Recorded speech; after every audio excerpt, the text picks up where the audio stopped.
IBN 7 हौसला है। इधर हिंदुओं को ज्यादा बच्चे पैदा करने की नसीहतों का सिलसिला भी जारी है। माघ मेले में एक बार फिर से जोशीमठ पीठ के शंकराचार्य वासुदेवानंद सरस्वती ने हिंदुओं को 10 बच्चे पैदा करने का विवादित बयान दिया है।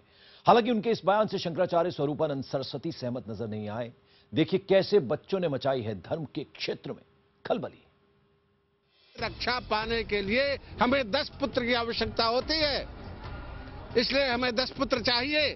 बीजेपी सांसद साक्षी महाराज की सियासत से निकली हिंदुओं को 4 बच्चे पैदा करने की नसीहत अब 10 बच्चों तक पहुंच चुकी है। अब इस नसीहत की होड़ में शंकराचार्य वासुदेवानंद भी जोर शोर से उतर चुके हैं। IBN 7 से खास बातचीत करते हुए उन्होंने एक बार फिर 10 बच्चों की ललकार दोहराई। हमारे शास्त्रों में 10 पुत्र होने का संकेत दिया है। ऋग्वेद में 10 पुत्र होना चाहिए।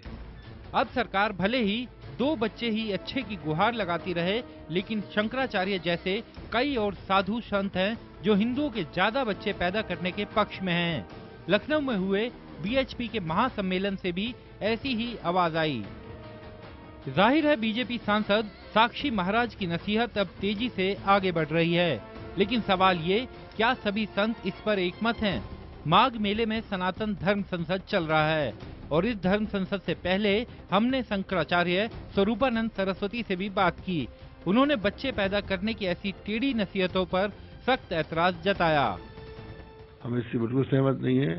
इसलिए नहीं है कि आबादी बढ़ाना हमारे देश की समस्या नहीं है। माघ मेले में चल रही संतों की धर्म संसद में केंद्रीय मंत्री उमा भारती भी पहुंची थी, तो सवाल उनके भी सामने था, क्या वो शंकराचार्य वासुदेवानंद की 10 बच्चे पैदा करने की राय से सहमत हैं?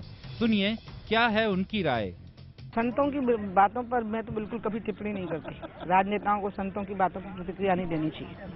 केंद्रीय मंत्री उमा भारती भले ही इस पचड़े में नहीं पड़ना चाहती हों, लेकिन उनकी पार्टी से सद्भावना रखने वाली संस्थाएं और संत जिस तरह से इस मुद्दे को जोर शोर से उठा रहे हैं, वो प्रधानमंत्री नरेंद्र मोदी के विकास के पहिए को किसी और तरफ ही खींचता दिखाई दे रहा है। धर्मनगरी इलाहाबाद में हिंदुओं के 10 बच्चे पैदा करने की बात को लेकर धर्म गुरुओं की भी अपनी अपनी अलग अलग राय है। कोई 10 बच्चे पैदा करने की बात करता है, कोई उससे इनकार करता है, तो कोई कन्नी काट लेता है। लेकिन सवाल यह है कि आज के युग में 10 बच्चे पैदा करने वाली बात हिंदू धर्म को मानने वाले लोगों को कितनी सही लगती है। मेरे सहयोगी शाला बर्णी त्रिपाठी के साथ और वीडियो जर्नलिस्ट विपिन विचारे के साथ पायल भुयन, IBN 7 इलाहाबाद।